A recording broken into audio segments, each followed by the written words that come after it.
Hello friends, അപ്പോൾ ഇന്നത്തെ വീഡിയോയിൽ നമ്മൾ നോക്കുന്നത് ഗൂഗിൾ കോ ലബോറട്ടറി എന്ന് പറഞ്ഞ ഒരു ടൂളാണ് യൂസ് ചെയ്യുന്നത്. അപ്പോൾ അത് നമ്മൾ ഷോർട്ടായിട്ട് പറയുന്നത് കോ ലാബ് എന്ന് പറഞ്ഞ ടൂളാണ് നമ്മൾ യൂസ് ചെയ്യുന്നത്. കാണുന്നുണ്ടോ?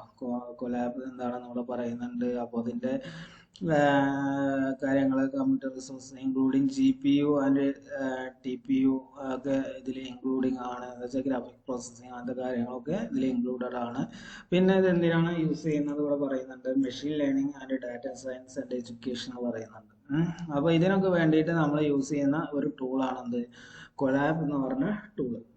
അപ്പോൾ അത് നമുക്ക് ഇതിലെന്താ വെച്ചാൽ നമുക്ക് ഇതിൽ കോൺഫിഗർ ചെയ്യാനൊന്നുമില്ല. നമുക്ക് പൈത്തൺ ഓൾറെഡി നമുക്കത് ഇൻസ്റ്റാൾ ചെയ്തിട്ടുണ്ട്. പിന്നെ പാക്കേജസും കാര്യങ്ങളൊക്കെ നമുക്ക് സെപ്പറേറ്റ് വേണമെങ്കിൽ അതൊക്കെ നമുക്ക് ഇൻസ്റ്റാൾ ചെയ്യാം. അങ്ങനത്തെ കാര്യങ്ങളൊക്കെ നമുക്ക് ചെയ്യാം. എന്ന് വെച്ചാൽ മെയിൻ അഡ്വാൻറ്റേജ് എന്താ വെച്ചാൽ നമ്മുടെ സിസ്റ്റം റിക്വയർമെൻറ്റ്സ് നമുക്ക് സെറ്റ് ചെയ്യാൻ, എന്താ വെച്ചാൽ നമുക്കിപ്പോൾ ഒരു സിസ്റ്റത്തിൽ കോൺഫിഗർ ചെയ്യുകയാണെങ്കിൽ അതിന് പല റിക്വയർമെൻറ്റ്സും കാര്യങ്ങളൊക്കെ ഉണ്ടാവും. അതൊക്കെ നമുക്ക് ഈ ഒരു ടൂൾ യൂസ് ചെയ്യുമ്പോൾ നമുക്ക് അവോയ്ഡ് ചെയ്യാം. എന്താ വെച്ചാൽ ഇത് ക്ലൗഡ് ബേസ്ഡ് ആണ് ഇത് വർക്ക് ചെയ്യുന്നത്.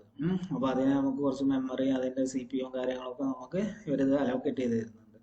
അപ്പോൾ ഇവിടെ പുതിയ നോട്ട്ബുക്ക് ആയിട്ടാണ് ഇത് സേവ് ചെയ്യുന്നത്. ഓട്ടോമാറ്റിക്കലി നമ്മൾ ഗൂഗിൾ ഡ്രൈവിൽ നമ്മൾ ഓട്ടോമാറ്റിക്കലി സേവ് ആവുന്നുണ്ട്. അപ്പോൾ ഓപ്പൺ കൊളാബ് എന്ന് കൊടുക്കുക. അല്ലെങ്കിൽ പുതുതായിട്ട് ആണെങ്കിൽ നമുക്ക് ന്യൂ കൊളാബ് എന്ന് കൊടുത്താൽ നമുക്കൊരു പുതിയ ഒരു വിൻഡോ ഓപ്പൺ ചെയ്ത് വരും. ഉണ്ടോ? നമുക്ക് ഇത് ഡിഫോൾട്ട് ആയിട്ട് ഇവിടെ കോഡിംഗ് സെക്ഷൻ ഓപ്പൺ ആയിട്ട് വന്നിട്ടുണ്ട്. ഇപ്പോൾ നമുക്ക് എത്ര കോഡിംഗ് സെക്ഷൻ വേണമെങ്കിലും നമുക്ക് കൊടുക്കാം. ടെക്സ്റ്റ് കമൻറ്റ് അങ്ങനത്തെ കാര്യങ്ങളൊക്കെ വേണമെങ്കിൽ കൊടുക്കാം. പിന്നെ ഇത് ഷെയർ ചെയ്യാൻ അങ്ങനത്തെ നമുക്ക് ജിറ്റ്ഹബിലേക്ക് അങ്ങനത്തെ കാര്യങ്ങളിലേക്കൊക്കെ ഇത് നേരിട്ട് ഇവിടുന്ന് ഷെയർ ചെയ്യാനൊക്കെ ഓപ്ഷൻസ് ഉണ്ട്. അപ്പോൾ നമ്മൾ ജസ്റ്റ് ഒരു പൈത്തൺ കോഡ് ഒന്ന് ചെയ്ത് നോക്കാം. ഹലോ എന്ന് കൊടുത്തു. അത് എക്സിക്യൂട്ട് ചെയ്യണമെങ്കിൽ നമുക്കിവിടെ പോയിട്ട് എക്സിക്യൂട്ട് ചെയ്യാം. ഇപ്പോൾ ജസ്റ്റ് ഒന്ന്. അപ്പോൾ നമുക്ക് അതിൻ്റെ റിസൾട്ടും കാര്യങ്ങളൊക്കെ ഇവിടെ വന്നിട്ടുണ്ട്. നമുക്കിപ്പോൾ ഒരു സെക്ഷൻ കൂടി വേണമെങ്കിൽ നമുക്ക് ഇവിടെ കൊടുക്കാം. പ്രിന്റ് പുതുതായിട്ട് നമ്മൾ ഒന്ന് ഓപ്പൺ ചെയ്യുമ്പോൾ നമുക്കിപ്പോൾ ഓപ്പൺ എന്ന് പറഞ്ഞിട്ട് നമുക്ക് വരുന്നുണ്ടല്ലോ കേട്ടോ. ഓപ്പൺ നോട്ട്ബുക്ക് നമുക്ക് ഇവിടെ എടുക്കുമ്പോഴും നമുക്കത് കിട്ടുന്നുണ്ട് കേട്ടോ. ഓപ്പൺ കൊളാബ് എന്ന് പറഞ്ഞാൽ നമ്മൾ ഓൾറെഡി ചെയ്തു വെച്ചിട്ടുള്ള പഴയ പ്രൊജക്റ്റുകളും കാര്യങ്ങളൊക്കെ നമുക്കിവിടെ കാണാൻ പറ്റും. ഇപ്പോൾ ഗൂഗിൾ ഡ്രൈവ്, ജിറ്റ്ഹബ് അപ്ലോഡ് അങ്ങനത്തെ കാര്യങ്ങളൊക്കെ ഇവിടെ കാണുന്നുണ്ട്. അപ്പോൾ നമ്മൾ മുന്നേ ചെയ്തിട്ടുള്ള ഒരു പ്രൊജക്റ്റാണ് ഉണ്ടോ, പ്രൊജക്റ്റുകളാണ് ഈ കാണുന്നത്. നമുക്കിതൊന്ന് ചെക്ക് ചെയ്തിട്ട് ഒരു വേറെ പ്രൊജക്റ്റ് ഒന്ന് നോക്കാം. അപ്പോൾ ഇതിൽ നമ്മൾ ഇപ്പോൾ നമുക്കൊരു എക്സാമ്പിൾ ഇപ്പോൾ ജസ്റ്റ് ഒരു അറിയേണ്ട എക്സാമ്പിൾ നമുക്ക് നോക്കാം. ഇപ്പോൾ നമ്മൾ കോപ്പി എടുത്തു. നമ്മളൊരു പുതിയ കോഡ് കൊടുക്കണമെങ്കിൽ പുതിയ കോഡ് കൊടുക്കാം. ജസ്റ്റ് ഇത് എക്സിക്യൂട്ട് ചെയ്യണമെങ്കിൽ നമുക്ക് എക്സിക്യൂട്ട് ചെയ്യാം. ഇതിപ്പോൾ നമുക്ക് ഈ ഫസ്റ്റ് വാല്യൂ നമുക്ക് കിട്ടണം അടുത്ത സെക്ഷനിൽ. അത് നേരിട്ട് ഇവിടെ കൊടുത്താൽ മതി കേട്ടോ. പ്രിന്റ്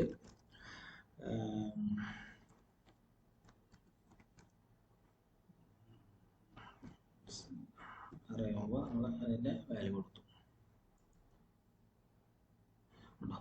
ഇങ്ങനെ നമുക്ക് വാല്യൂസ് വേരിയബിളും ഒക്കെ ഇതിൽ യൂസ് ചെയ്യാം. നമുക്ക് എന്തെങ്കിലും പാക്കേജസ് അങ്ങനത്തെ കാര്യങ്ങളൊക്കെ വേണമെങ്കിൽ നമുക്ക് എടുക്കാം. അപ്പോൾ നമുക്കൊരു പഴയ പ്രൊജക്റ്റ് നമുക്കൊന്ന് ഓപ്പൺ ചെയ്ത് നോക്കാം. അപ്പോൾ ഇതൊരു യൂട്യൂബ് വീഡിയോ ട്രാൻസ്ക്രിപ്റ്റ് സമ്മറൈസേഷൻ എന്ന് പറഞ്ഞ പ്രൊജക്റ്റ് ആണ്. അപ്പോൾ അതിൻ്റെ അകത്ത് കണ്ടോ, അപ്പോൾ ഇപ്പോൾ ഇൻസ്റ്റാൾ എന്നൊക്കെ പറഞ്ഞിട്ട് നമുക്ക് ഇവിടെ നമ്മൾക്ക് വേണ്ട റിക്വയർമെൻറ്റ്സും കാര്യങ്ങളൊക്കെ നമ്മൾ കൊടുക്കുന്നുണ്ട്. പിന്നെ അത് നമ്മൾ ഇമ്പോർട്ട് ചെയ്തു. അതിനുശേഷം അപ്പോൾ നമുക്ക് എന്ത് വേണമെങ്കിലും നമുക്കിതിൽ ചെയ്യാം. അപ്പോൾ ഇതിൽ പൈത്തൺ യൂസ് ചെയ്തിട്ടുള്ള എല്ലാ കാര്യങ്ങളും നമുക്ക് ചെയ്യാൻ വേണ്ടിയിട്ടുള്ള ഒരു ക്ലൗഡ് ബേസ്ഡ് ടൂളാണ് അത് കൊളാബ് എന്ന് പറയുന്നത്. Okay, thank you.